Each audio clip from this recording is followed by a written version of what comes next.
My name is Hanna Gordon. I've worked on cars and been around cars for about 12 years. I'm a mechanic and car restorer. I love the fact that it's different every day. Every day I come to work, and I work at a few different places anyway, so some days I'll be working on modern cars, servicing, MOT checks, things like that, and then other days I'll be restoring cars and working on cars that are barn finds and trying to get them back on the road, which is something that I really enjoy as well, something that I'm looking forward to doing in the future. I also do some journalism as well, so I get to drive quite a lot of new cars, and it's the fact that every day I seem to be working on something that's completely different, something that needs a bit of TLC or something that just needs, servicing, just general servicing to help someone get their car back on the road. My family aren't really a car, inspired family as such, so for me to go into cars was really different. I grew up around horses, so I used to ride horses, so cars weren't really in the forefront of me growing up. And I remember when I was a bridesmaid, when I was 6 years old, and the other bridesmaids got jewellery and girly things, and I ended up getting a Lamborghini die-cast model. I was just chuffed with it, I just loved it, and I was showing everyone in the wedding reception what I'd got, and the love of cars basically came from just that. It was just that simple gift made me want to pursue a career in cars. I was a massive tomboy growing up, so I just remember wanting this car mat and the Matchbox cars. I had loads of Matchbox cars growing up, and yeah, dolls or girly clothes just were thrown away, to be honest. They were never used. So I'm going to take you through some of the cars that I have access to or that I've worked on. The first one is the Jeep Wrangler. This is the 2.5, so it's a smaller engine one, but it has a straight through exhaust. It sounds incredible, and it's actually pumped up on suspension, so it looks a lot better than like a regular one. And my mum started working, she did some of the paperwork here at this garage, and so I'd be coming down here when there was school holidays, when I had days off. I just used to kind of help the guys out, so I used to pass them tools, try and help out as much as possible, and I was really keen to kind of get my hands dirty. It was just that fascination with knowing how something worked. It kind of made me want more and more of it. I was always badgering my mum to come down here and just spend time with, be in and around the garage environment. So everything that I've learned about cars has never been, I've never gone to college, I've not got any qualifications. David here has always been really helpful. He's taught me everything that I know about cars. He's been patient with me when obviously it's quite hard sometimes to teach someone who's not, I watched people do stuff, but I didn't go to college, so I didn't have that background knowledge that maybe an apprentice would have. And so from scratch he's taught me everything to do with cars, and it's been a long process because I've been working properly on cars for about 12 years. So, and with cars, they're always developing, so there's always new things you can learn as well, which is what I enjoy about the job. The first car I bought was a Mark III Fiesta 1.1, and it was just the most exciting day of my life. It wasn't a great car, but I think when you're 17 and you've bought your first car, it just means the absolute world to you. I got it before I was 17, and so it sat on the drive for quite a while, and I remember going out, starting it up, making sure that the battery wasn't getting dead. So I was buying the Max Power. I got the Mark III Fiesta Max Power book and had all these ideas of what I was going to do. Unfortunately, budget kind of got in the way a little bit, so it had these little hubcaps on it. I think it was only about a 13-inch wheel, had little hubcaps on it that looked like alloy wheels from Halfords. I'd seen somewhere that you could take the dash out really easily, and I ended up spraying the dash silver, so that was all silver, put that back in. And I put a massive exhaust on it as well, so it sounded a lot more beefier than a 1.1, but could literally not do 60 in 10, 11 seconds. So it was my absolute pride and joy, and actually since then I've checked on DVLA to try and find it again, but I fear that it's probably in a scrapyard or it's in a cube somewhere. I'd been working down here on and off for quite a few years, and I think I was about 24 when David, the guy who owns this place, he went in for knee replacements. So I was kind of promoted to running the business and being down here, and I remember the morning that he was heading off, we had to tow in a Mini, and this Mini had blown an engine. So we towed it in, and then he said bye and he was off for his knee replacement. And I was left with all these cars. It was just kind of all hit you at the same time, kind of going along quite nicely, fixing cars, and then suddenly it was like, right, you've got to do the paperwork, you've got to ring up for parts, you've got to book the MOTs, take the MOTs, now there's this car here that's blown an engine, and it was quite overwhelming at the time.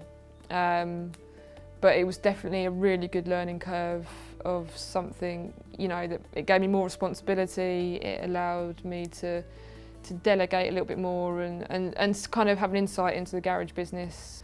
This is the garage that I've worked in, grew up in. It's not the cleanest of garages, but that's just the way I like it actually. We've got a massive kind of selection of auto data books, and they're really handy, and I would say probably most garages have got them. It just means we can look up different service intervals and what oil cars should take, and they're just invaluable, and as you can see from this one, we've used it quite regularly. So this is one of the cars that I'm currently working on, which is a Ford Puma Millennium 1.7 litre engine, which is, they're getting quite rare now, and the customer thinks it could possibly be a classic or future classic. So I'm just currently checking the oil on it. So the oil is up to level, it looks clean, doesn't look too dark, and it's definitely up to where it should be, so I'm happy with that. You would think that being a mechanic that I would have a really decent choice on buying a car. One especially hasn't been great, but I had the Fiesta to start with. The Mark III Fiesta was my first car. I loved it, sold it on, and then after that I had a 1989 XR3i convertible Escort, and it was white, the roof was white. It got known as the hairdresser's car. It was something that I always loved the look of, loved driving it. It was quick, and it was like a little go-kart. That got a little bit pimped as well, so I had the big exhaust. So the exhaust came off the Fiesta and went onto the Escort, so that was pretty loud. And then I went sensible and I bought a Mark IV Astra diesel, which was pretty boring. And then I actually got another Astra diesel, SRI, which I loved, which was a good car. Did loads of miles in it, hardly had any problems with it, it looked nice. I decided that I wanted four-wheel drive, and I stupidly went and bought a Jeep Patriot. It was previously a Category D write-off, so I did get a bit of money off it, and then discovered that it kind of snaked a little bit down the road, and then discovered when I looked into it a little bit closer that the axle had been welded up. It just drove like an absolute pig. It was awful, and so that then went back to the person who sold it to me. I should have looked over it more. You know, we're always telling people to look over their cars and to probably not buy something that's been written off, and I did and made a mistake. And then I bought the Freelander, which I've still got, which I love, and every time I've kind of, even with like the press cars that I get to drive, every time I get back in the Freelander, it's just better than everything else I've driven. So the challenges of being a female mechanic, especially in a very male-dominated industry, is that it was quite hard to be accepted at times. You know, I'd quite often, even now I've got, you know, the 10, 12 years experience, it's still, you'll be talking about things and you kind of wonder whether what you're saying is really being taken in by someone. So I was really lucky when I first started working on cars that I was in such a good environment to be brought up around them in. So, you know, like Dave and some of the other guys I've worked with have never questioned really my skills with cars. They've never looked at me any differently being a female. And but that's, having said that, when I've gone to other places, it's kind of frowned upon slightly. You know, it's not a career that a lot of women choose. It's quite, the garage industry is quite a tough industry for women to be in. You've got to have quite thick skin. There's a lot of banter, a lot of jokes, there's a lot of things that are quite personal sometimes, and there have been times where especially when I first started in the job, where I wondered whether it was something I wanted to pursue, wanted to stay in. Because, you know, you'd go home and some days had been quite difficult, and you question yourself. I think as a female you maybe question yourself a little bit more. I'd say once you know, when I meet people, they ask me questions and try and test me, and I wonder whether they'd actually ask that to a guy. I remember when I went to a scrapyard and I had to get some bits for my Escort, and I'd rung up beforehand, made sure there was stuff there, and then I turned up there and I literally just got ignored. And I was quite young at the time as well, you know, 19, 20. It's quite difficult to walk into a place where there's a lot of big men. You feel quite like intimidated by it all. So I just went, found the car, got the bit off. I was just completely brushed off. And it's times like that where it's quite difficult, and you kind of have to bite your tongue a little bit because there's no need for it, and it's quite an old thought process, you know, with people, because a lot of women do want to be in the car industry. There are more women, you know, starting to kind of break through, but it's still really difficult.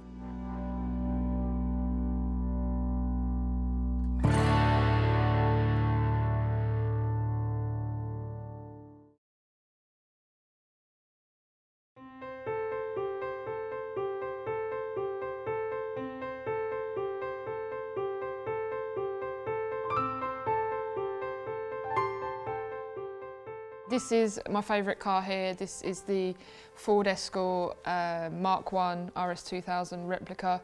We've had it for about 2 or 3 years now, I think, and it arrived in this great condition, so we actually bought it fully restored. So cheating a little bit because we didn't restore this car, but there have been a few extras that we've put on. So the mini light wheels have been added on, and it actually recently just blew a hole in its engine mount because there was a leak on the manifold, so we had to replace the engine mount, and it's got a new manifold. But it's such a head turner, this car. We love this car. It's a brilliant colour.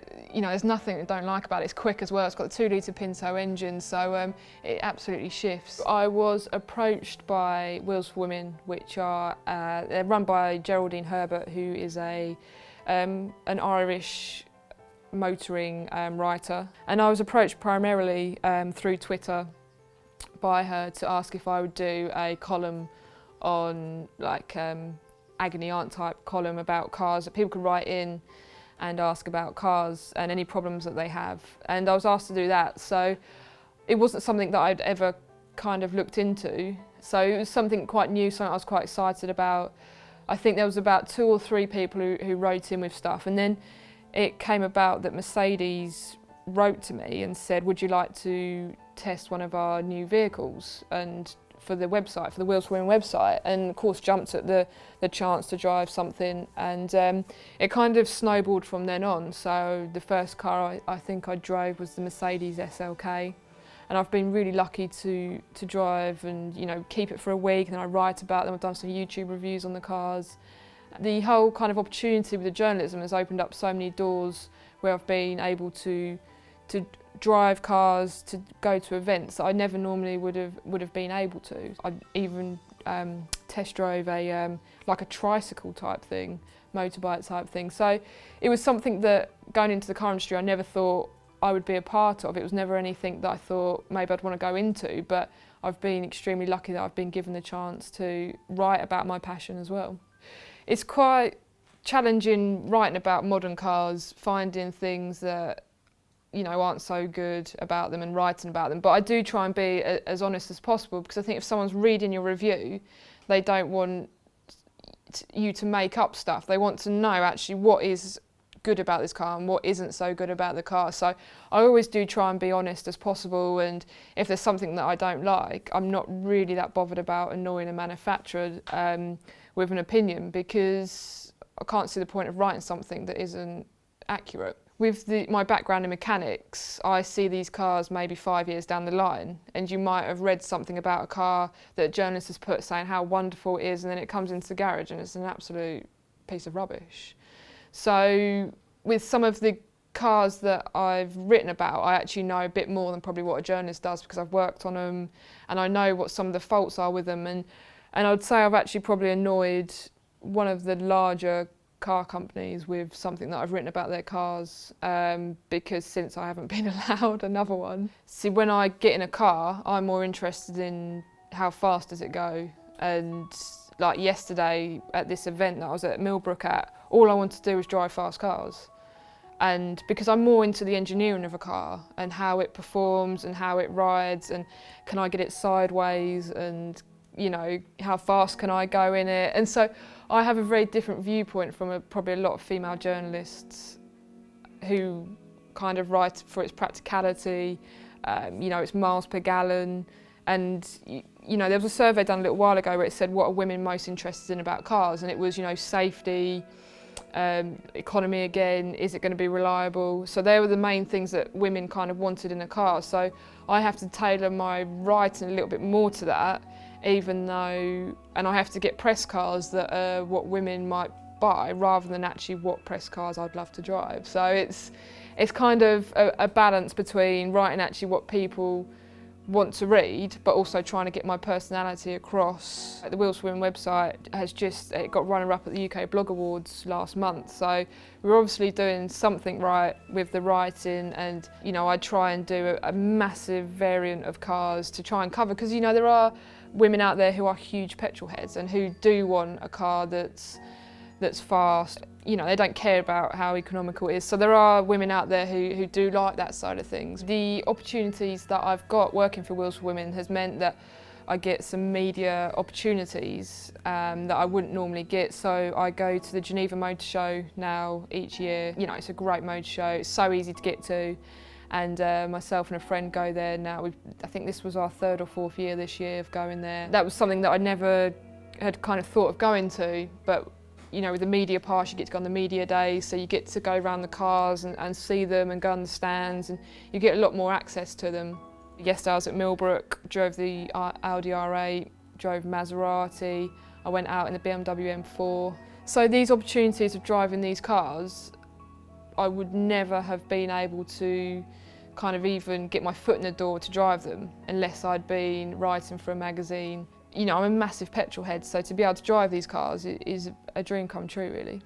I was approached to do a advert, and basically they wanted a female who did a male-inspired job and then a male who did a female kind of job, and it was set in Notting Hill. And got there nice and early, and there was everyone was setting up. We were in this a garage a bit like this, but quite a lot smaller because it was in a back road in Notting Hill.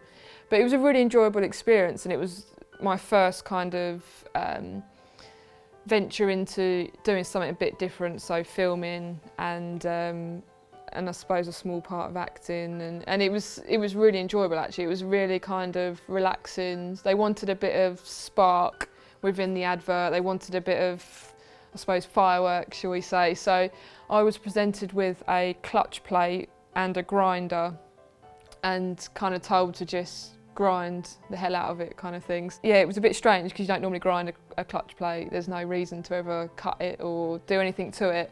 And so, yeah, I was just given it, and they wanted all these sparks flying, and I think they were pretty happy with what they got. It was a really good day actually, I really enjoyed it, and it came out all right. So through Twitter, I managed to talk to Ant Anstead from For the Love of Cars, and he's just joined Wheeler Dealers over in America.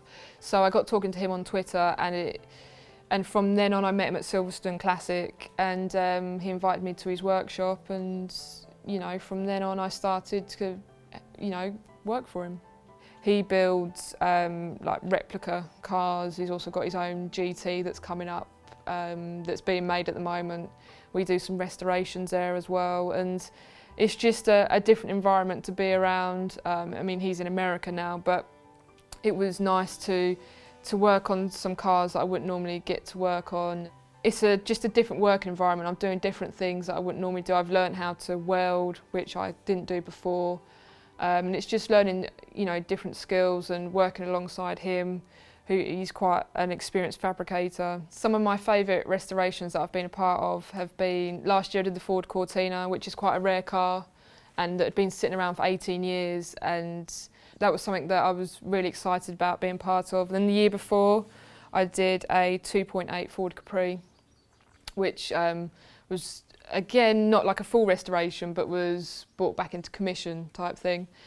I've got 2 Series 1 Land Rovers coming up, which I'm excited to be part of because they're going to be like full restorations, so everything will be brand new on it, everything will be taken off, either cleaned or just replaced. So that's going to be a lot of hard work on those ones, and they're making a lot of money now, so it's got to be done right. There's also a 1950s inspired F1 car at Ants at the moment that we're doing as a charity project, so it's all built from scratch.